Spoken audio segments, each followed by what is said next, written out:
La trilogie du Seigneur des Anneaux pullule de batailles tout au long des 3 films, mais de nombreuses batailles ont été omises et elles étaient importantes. Allons, c'est l'heure de l'histoire, mon poulet au miel. On ouvre les petits volets. Cœur vaillant, œil sur la balle, on ne peut pas perdre.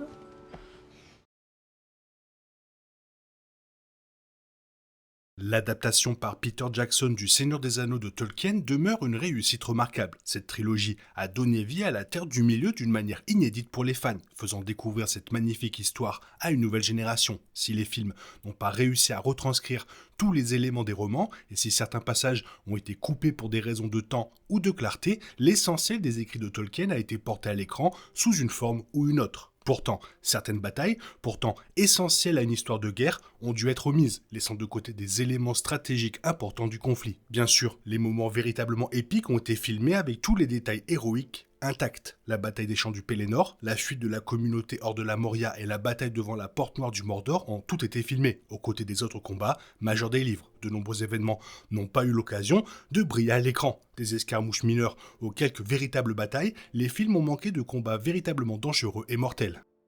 Ce ne fut pas la bataille la plus épique, mais la rencontre des hobbits avec les êtres des Hauts-des-Galgal fut l'un des premiers combats de la quête pour détruire l'anneau unique et l'un des premiers moments à montrer à Frodon et à ses amis le danger qui les guettait hors de leur foyer sûr et confortable. Apparaissant sous la forme de silhouettes sombres et fantomatiques, les êtres habitaient les tombeaux de civilisations disparues autour d'Eriador. Corps possédés d'hommes déchus, ces étranges créatures attirèrent Frodon, Sam, Merry et Pippin dans un cairn voisin et faillirent les tuer. Seule l'action rapide et courageuse de Frodon et l'intervention de Tom Bombadil les sauvèrent et permirent au groupe de poursuivre sa route vers Brie. Avant d'être maîtrisé, Frodon attaqua l'un des êtres et lui coupa la main. Il fit alors appel à Tom Bombadil, l'étrange et bienveillant habitant des bois voisins. Tom arriva rapidement, usant de magie et de chant pour chasser les êtres et sauver les hobbits. Malheureusement, ce moment et toutes les apparitions de Tom Bombadil furent coupés des films. Bien que cette rencontre et le personnage de Tom ne soient pas essentiels au récit, leur absence déçoit néanmoins de nombreux fans, laissant certains imaginer à quoi ressemblerait une telle scène.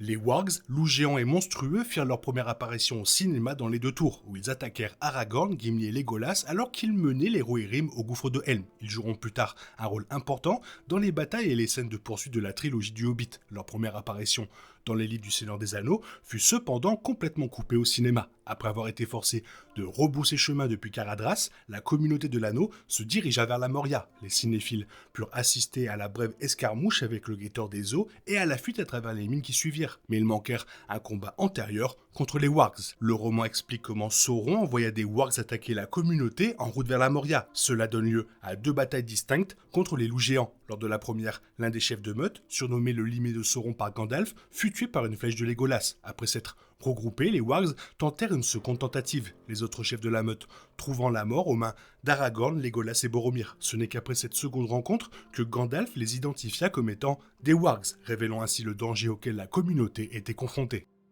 La bataille des champs du Pélénor, qui mit fin au siège de Minas Tirith, fut la bataille décisive du Gondor. De plus, les combats pour Osgiliath bénéficièrent d'une attention considérable au cinéma. Par contre, ce qui n'était pas montré, ce sont les combats réguliers qui se déroulaient dans les régions méridionales du Gondor, où la population était constamment menacée par les corsaires d'Umbar. Le retour du roi s'attarde sur les combats au sud, alors que ces pirates, sous le commandement de Sauron, lançaient des attaques sur le Gondor. Le livre souligne également comment ces fiefs envoyèrent des troupes pour soutenir la défense de Minas Tirith, témoignant de leur loyauté en sacrifiant leur propre défense pour sauver la capitale. Tout cela n'est évoqué qu'en passant dans les films. Les spectateurs ne découvrent que Minas Tirith et une partie de la campagne du Gondor, sans se pencher sur les autres régions du pays. Autre cas où un changement de perspective perturberait le fil de l'histoire et coûterait beaucoup plus cher à filmer. Il est donc logique que Peter Jackson ait choisi de couper ces moments. Les fans des livres, en revanche, avaient de bonnes raisons de regretter les batailles du Sud et ce qu'elles montraient du peuple du Gondor. Les films et le texte principal se concentrent sur les batailles de la guerre de l'anneau impliquant les membres de la communauté. Les combats de la communauté et ceux impliquant les forces du roi et du Gondor sont largement évoqués. Cela ne signifie pas pour autant que cette guerre n'implique pas d'autres peuples et d'autres lieux. L'objectif principal de Sauron était de récupérer l'anneau et il concentra l'essentiel de ses efforts sur la prise de Minas Tirith, mais il cherchait finalement à conquérir toute la Terre du Milieu, ce qui lui permit d'envoyer des armées dans de nombreux lieux. Sauron s'engagea notamment à prendre la Forêt Noire, où se trouvait Dol Guldur et où il exerçait autrefois son pouvoir. Se déroulant en même temps que le siège de Minas Tirith, la bataille de la Forêt Noire vit les elfes de la forêt, menés par Thranduil, défendre leur foyer contre une armée d'orques de la Moria bien plus nombreuse. Leur leur qualité, leur entraînement et leur connaissance de la forêt leur donnèrent un avantage considérable, menant à la victoire. Se déroulant loin du cœur de la guerre, Tolkien ne la décrivit que dans une annexe des livres, et Peter Jackson la laissa complètement de côté dans les films. Pourtant, ce fut un événement important qui contribua à renverser la situation face aux forces de Sauron.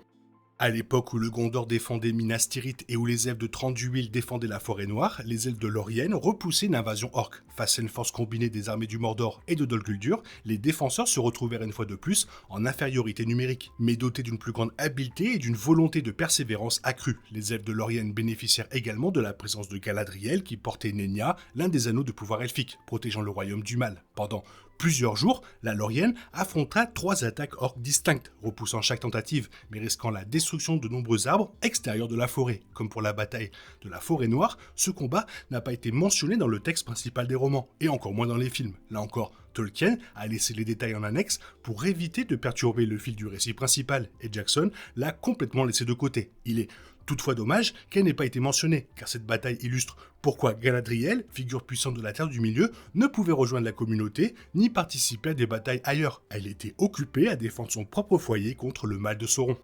La destruction de l'anneau unique et la défaite de Sauron ne mirent pas fin à la guerre. Si le Seigneur des Ténèbres avait disparu, une grande partie de ses forces subsistaient et certaines de ses forteresses étaient encore debout. La forteresse de Dol Guldur dans la Forêt Noire, où Sauron avait commencé à retrouver ses forces, était notamment restée debout. Grâce à la défense victorieuse de la Lorienne et à la chute de Sauron, les elfes purent cependant concentrer leur attention sur l'élimination des derniers vestiges du mal de leur domaine. Ainsi, quelques jours seulement après la destruction de l'anneau, une armée sous le commandement de Celeborn marcha sur la forteresse au cœur de la Forêt Noire. Une autre série d'événements absent des films et uniquement mentionné dans les annexes des livres, est regrettable qu'il n'ait pas reçu plus d'attention, car ils ont donné à Celeborn l'occasion de devenir un héros. Le mari de Galadriel est souvent la cible de plaisanteries parmi les fans, car il semble peu important par rapport à sa femme. Il s'est distingué lors de cette bataille, ce qui a conduit Thranduil à lui céder la partie inférieure de la Forêt Noire, rebaptisée Forêt des Feuilles Vertes. Bien sûr, c'est toujours Galadriel qui créditait de la chute définitive de Dol Guldur, mais ce moment fut un effort collectif auquel tous les elfes de la région ont pu participer.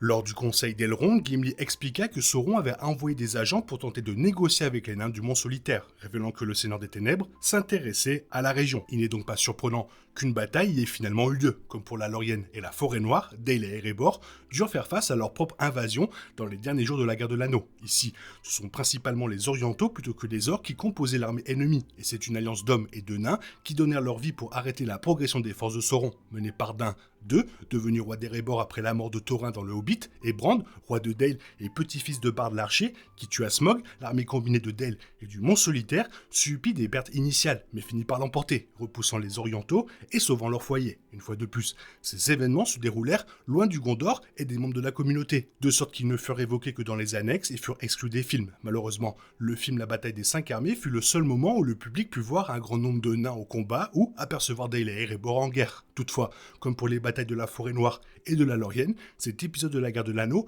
fut un aspect essentiel du conflit, et la victoire ici fut un atout majeur pour les peuples libres de la Terre du Milieu. La guerre ne prend pas fin pour les Hobbits avec la défaite de Sauron et la destruction de l'anneau unique. À l'insu de tous, la comté était tombée aux mains de forces obscures sous le commandement de Saruman et se transformait rapidement en un cauchemar. Le roman Le Retour du Roi relate le retour de Frodon et de ses amis qui découvrent la comté noircie et polluée sous le règne secret du sorcier Saruman. Forts de leur courage et de leur expérience de la guerre, les Hobbits organisaient rapidement la résistance. Lors de la bataille de Lezo, une petite force menée par Merry et Pippin vainquit les forces de Saruman et les chassa définitivement de la comté, sauvant ainsi le foyer des Hobbits et rétablissant la paix dans la région. Peu après, Saruman fut tué par son serviteur, Langue de Serpent, mettant fin définitivement à la menace qui pesait sur la comté. Les films de Peter Jackson ont non seulement mis la bataille de Lezo et le nettoyage de la comté, mais ont aussi radicalement modifié d'autres événements qui les entourent. Dans Le Retour du Roi, Saruman meurt aux mains de Langue de Serpent au sommet de la tour d'Orthanc, peu après la défaite face aux Ents. Il n'est donc plus là pour conquérir la comté par la suite. Si le regard de Frodo dans le miroir de Galadriel dans la communauté de l'anneau laisse entrevoir de terribles événements dans la comté, rien n'est jamais réellement décrit dans les films. S'il est compréhensible que ces moments aient été coupés, car ils perturbent le fil du récit lorsqu'ils sont présentés au cinéma, il est dommage qu'ils n'aient pas bénéficié d'une attention particulière. La bataille de Lezo souligne à quel point les amis de Frodon sont devenus des chefs et rappelle aux fans que même un endroit aussi paisible que la comté peut être touché par la guerre. Ce sont des petits moments à côté, mais qui sont incroyablement importants. Toi, qu'est-ce que tu en penses? Fais-moi part de ton avis dans la zone commentaire, sinon comme d'habitude, bisous bisous, bye bye. Il est impossible de compter sur les autres de nos jours. On est obligé de tout faire soi-même. Je me trompe? Rien de grave. J'avais tout prévu. Où va le monde? Je vous le demande.